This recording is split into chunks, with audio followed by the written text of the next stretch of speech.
Everyone says this is the most touching chapter in Black Myth Wukong, but if you ask me, this is the chapter with the most characters, the most cryptic plot, and the most unfiltered depiction of the horrors of the heavenly court. Understand this chapter, and you'll see where the black in Black Myth truly lies. The story begins with Yu and Bajia hiding inside a wedding gift. Outside the Yaguai Cattie, there was this one time the lady brought past Echo to the celebration. The hag got the mirror and looked into it, and for no reason at all, she threw it away. That one line holds a massive amount of information. First question, who exactly is the lady they're talking about? In past Echo's description, it says, when the Yellow Emperor visited the Queen Mother of the West, he crafted 12 mirrors as offerings. The Queen Mother of the West. That's Queen Mother Wengmu from Journey to the West. Her domain is in Wu Mountain, and the woman who possesses past Echo, that's Yao Ji, her 23rd daughter. Yao Ji, literally Princess Beautiful Jade, is a goddess of Wu Mountain. Now, why did the violet spider freeze when she looked into past Echo? Once, she was an immortal, and he was an immortal. Then he fell, becoming a Yaguai, and she fell too. But now, though he wears the form of a demon, he is, in truth, a Buddha. And though she still has a human body, she is, in truth, a Yaguai. She knew then, beyond a doubt, that they would never walk the same path again, and so she lost herself in that moment. The Destined One jumps out of the box. Judging from Bajia's reaction, those two pig Yaguai weren't killed by him. Then we see the fourth sister wiping her dagger. The answer is clear, she was the one who made the move. Bajia tries to start a conversation, but the fourth sister just gives a cryptic smile and vanishes. Moving forward, you and Bajia disguise yourselves as small Yaguai and meet the second sister. She sees right through the disguise. At this point, it's clear, Bajia didn't want to meet Violet Spider. Why? Because he said, "Don't you know I'm a pious Buddhist? Give me your mother's name, and I'll check my list. I am a Buddha now, and your mother is a Yaguai, a Buddha and a demon. They walk separate paths. Surely, you understand." That's why Bajia calls her rude girl, and the second sister snaps back, "You heartless ass." But is he really heartless? When we later see him corrupted, he says, "Even if I die today, I will remain here, in the webbed hollow." This is the one thought he has kept very deep, the most blasphemous, and the most honest. But in this moment, in this present, he can only keep his distance and watch over Violet Spider from afar. That's why, before they even meet, he's already saying, "May she recover soon." He knows Violet Spider is wounded, and yet, all he can do is act as if he's been forced into meeting her. Even when the second sister knocks him into Weaver's Needle, pushing him into a frenzy, the coolest thing he can say is, "Get your mother to beg for mercy, and I'll spare you." The second sister scoffs. Ain't the last monkey still fresh in his grave? And here you are, another monkey's sidekick. Most assume she's talking about Wukong. But I have another theory. She's actually talking about the previous Destined One. In a past video, I mentioned this after Wukong's death. Mount Wago kept sending out more monkeys. Another Destined One story. And that explains why, in every chapter, someone seems to have seen a monkey before. It explains why, when you chase after Bajia into the webbed hollow, the fourth sister appears at just the right moment. Because the fourth sister has been through this before. She experienced it all with the last Destined One. What exactly did they go through? We may never know. But what we do know is this. She has no ill will toward you, because when you wake up, you're lying in a bed in the webbed hollow, and next to you, a detoxifying pill. And the next time you see her, she's outside a door, beneath lanterns that read, "Big day, big day." And then, when the second sister drags Bajia to his wedding, she barks, "Shut it," and the lanterns fall silent. They're not mindless recordings, they're living things. They called it a big day because they thought a wedding was happening. And if there's only one bride here, then who's the groom? Well, I don't think I need to spell it out for you. Among all the Spider Spirit sisters, only the fourth sister and Violet Spider sport hairstyles that were once reserved exclusively for married women in ancient times. So yes, she was waiting for you right at the village gate. You see, the little Yaguai carrying that box wasn't taken down by chance. She did it out of worry for you. Even her smile, every gentle curve of it, was triggered by the mere sight of you. From start to finish, she never uttered a word about love or romance to you.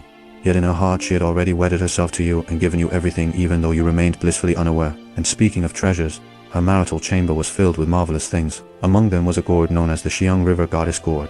Legend has it that after her husband died, the Xiang River Goddess was so overcome with grief that she leaped into the Xiang River, choosing to die for love. I mean, seriously, you're practically killing me with that dramatic twist. But the most precious dowry that the fourth sister offered wasn't any of these trinkets, was something hidden deep within. The Elder Emerald Worm. This little wonder touches on the very essence and the darkest truths of the entire webbed hollow. We'll get into all that juicy detail when we discuss the Duskveil later. when we cross paths with the fourth sister again, you'll find her in the midst of trying to break a seal. And this isn't just any seal, it stretches across the whole of Webbed Hollow, and even has its roots planted in the Temple of Yellow Flowers. According to the portraits, the spider spirits have no way to leave the Webbed Hollow, so this seal's purpose is to trap everyone, here including the infamous 100-eyed Doist Master. And who else could possibly cast such a vast and powerful seal if not those immortals up in the heavens? That's why the fourth sister couldn't help but exclaim, "A bunch of old immortals." I mean, the seal is seriously formidable. As we press on, you'll encounter an extremely bizarre creature, one whose tail is, believe it or not, an actual hand. After you defeat it, that very hand falls off. The description goes, the very hand that once plucked lotus from pristine waters, now severed and lying about, not knowing what use it may serve. Game Science didn't mince words either. They named it Bodhisattva's hand. But whose hand is it really, and why was it cut off? We'll save that mystery for our chats about the Duskfield. Thanks to yet another daring rescue by the fourth sister, we managed to escape from the clutches of the Webbed Hollow and arrive at the Temple of Yellow Flowers. And right there, etched on one of the walls, is the entrance to Purple Cloud Mountain. Stepping into Purple Cloud Mountain, the first thing that captures your eye is a colossal silk thread stretching upward as if connecting directly with the heavens. Follow that thread down, and you'll be amazed to see that it's attached to a giant red egg. Suddenly, the Duskfield bursts forth from the eager, accompanied by a crowing that unmistakably announces his identity. Yes, he is the former Maori Shink, but you might be wondering, why has he become such a spectacle? Let's turn to the portraits of the elder Amorwam, which record, in ancient times, someone cast 2 celestial eggs from Mount Kunlun into a blessed land on earth. However, the mortal realm's will was not as abundant as that of the celestial realm. As a result, then, from the Duskfield's own portraits, we learn he lay on the ground, still unsure of how he had been defeated. But then he sees a Gwyer dressed in a Taoist robe and clutching a radiant golden hairpin, and suddenly, everything clicks into place. That Gwyer, as you might have guessed, is none other than the 100-eyed Doist Master. In myth, the Queen Mother used the golden hairpin to trace out the Milky Way, and legend has it that Mount Kunlun was her sacred arena. So, all of these events were orchestrated by the Queen Mother. When Maori Shingwan finally laid eyes on that golden hairpin, he understood everything at last. Then, the 100-eyed Taoist Master plucked a golden egg and declared that he would feed it to him. But instead, he ended up spurting a mouthful of blood onto that very egg. The cocoon shattered on contact with the blood, and out emerged a worm with a human head and a golden body. It wriggled quickly into the grass and disappeared. And that, my friends, is the elder Amorworm. Not long after, the 100-eyed Taoist Master produced another golden egg, remarking, "Master was truly wise to have prepared 2 golden cocoons." What does that tell us? When he refers to Master, he means none other than the Queen Mother. This also explains why the Webbed Hollow holds weddings, why even the Wushan Lesse Yao Guai come by to deliver gifts. And after Maori Shingwan was forced, fed the golden egg, he felt as if he were floating on clouds, his mind growing delightfully hazy. Oh, and by the way, his mother is none other than Bodhisattva Palampo. This suggests that even Bodhisattva Palampo wasn't spared misfortune. In fact, that earlier Bodhisattva's hand was most likely hers. So why did the Queen Mother feed him that golden egg? According to the portraits of the minor Emmerworm on Mount Kunlun, there exists a creature called the Tulwoyit. Looks like a sheep, yet it boasts 4 horns, and is infamous for devouring humans. There's another creature, known as the Kinyuan, which resembles a bee, but is as large as a mandarin duck. And then you look at the Duskfield. Doesn't his head look just like that of a sheep? Moreover, the portraits of the elder Emmerworm tell us that in the mortal realm, a place where will is in short supply, the divine beasts cannot naturally be birthed. This experiment was designed to test whether an object brimming with will could serve as a host for nurturing a divine beast on Earth, sparing the celestial realm's will. So, did the experiment succeed? The Tuwul, with its 4 horns, stands in stark contrast to the Duskfield, who only has 2. Clearly, he turned out to be a failed experiment. Then was there any success at all? Up on Mount Kunlun, another divine beast known as the Kinyuan exists. It looks like a bee, but is as large as a mandarin duck. Its sting is lethal to both birds and beasts, and a mere touch of its venom can wither trees. Remember the earlier mention of Bodhisattva's right hand? That, too, was fashioned by the 100-eyed Doist Master using Bodhisattva Pilampo's hand combined with the egg of the elder Amorwam, nurtured by violet hail, no less. Its tail is like a hand, and its venomous spray kills any bird or beast it touches, while even vegetation withers upon contact. Sound familiar? It's nearly identical to the divine beast Kinyuan.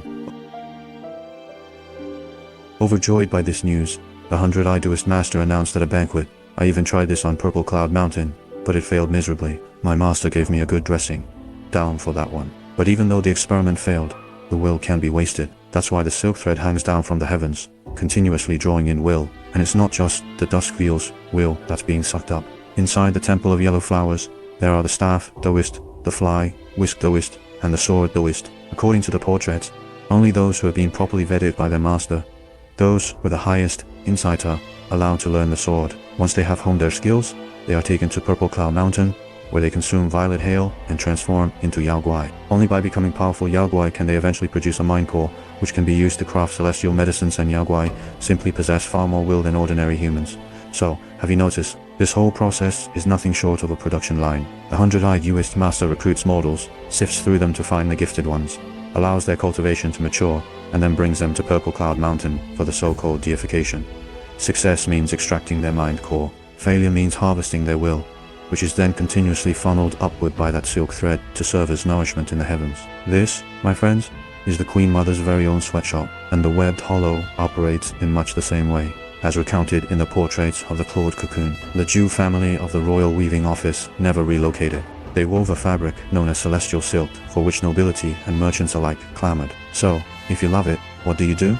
Of course, you pay up. Even Mount Lingshan charges for the dissemination of knowledge, so naturally, the heavenly court needs money too. The webbed hollow sends money upward, while the Temple of Yellow Flowers supplies will.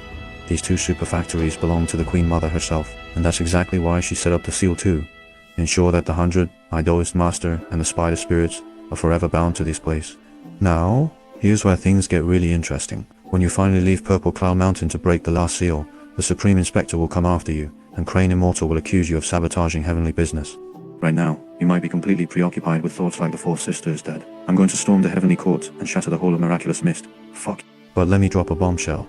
Crane Immortal isn't a bad guy, and the fourth sister, our dear fourth sister, is not dead. Let's take a closer look at his actions. Right after his dramatic entrance, he rescued you from right under the Supreme Inspector's feet and promised that he'd refine the fourth sister into a golden core and keep it safe for you. Just think about it for a second. If he hadn't intervened, the fourth sister would have truly died. Now, rewind to that fateful moment when the fourth sister rescued us from the webbed hollow. If you had paid close attention, you would have noticed vast, blood-soaked patches on the ground, proof that she had battled the Supreme Inspector, and, even while gravely injured, managed to save you. She was never a match for the Supreme Inspector. Wouldn't you agree? Alright, back to the present. Whether or not Crane Immortal actually refines the fourth sister into a golden core, at the very least it shows she's still alive, right? And he even goes on to say that, in your next life, if you ever cause more trouble, better remember to come up to the heavens to collect it. Now, that statement is as contradictory as they come. How could he possibly know you're destined to die? And if you were certainly going to die, why would he even bother saving you in the first place? That's because he wasn't talking about just any next life of a destined one. He was referring to your true next life, son Wukong. In plain terms, when you eventually become Wukong, if you ever decide to stir up the heavenly palace again, remember to come find me. So, what do y'all think about that? I'd love to hear your thoughts. Next time, we'll dive into the story behind the so-called red child born by surrogate means and uncover the trials that the Bull King endured. Be sure to hit that follow button, because in the next episode we're heading into Chapter 5 of Black Myth Wukong. Stay tuned.